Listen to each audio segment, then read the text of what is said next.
Welcome everyone to another episode of the In the Hot Seat podcast.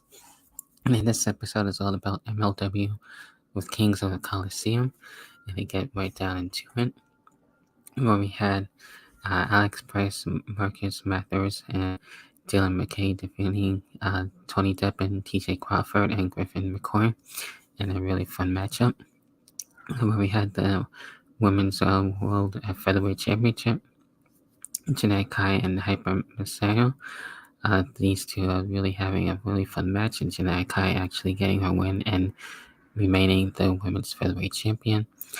We had the tag team titles on the line. Second Gear Crew dealing with WTF, of course, with the Wrestling Titan Federation.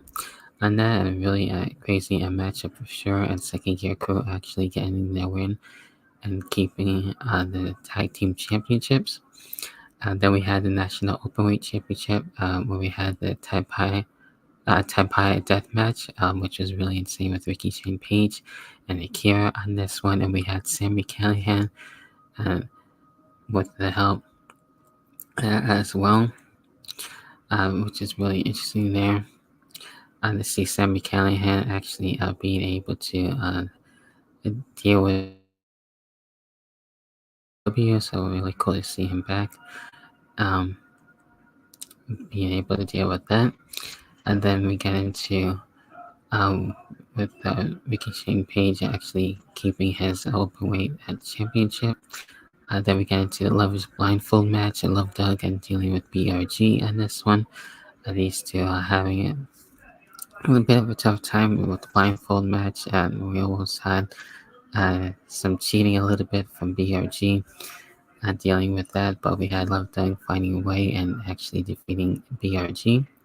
And then we had the World Heavyweight Championship match. We had Alex Kane and Richard Holiday. Nice to see Richard Holiday back in the ring and being able to wrestle again. Then we had Alex Kane actually defeating Richard Holiday on this one. So very interesting stuff there. And I'm sure maybe we'll see things continue. And then we get into the main event, Matt Riddle being able to show up at MLW, dealing with Jacob Fatu and having a really awesome back and forth matchup, and where we had Matt Riddle actually getting the win there and being able to see what's going to be happening next for him on that. So it's really crazy to see him in MLW. So that about does it for this review for MLW for Kings of Colosseum.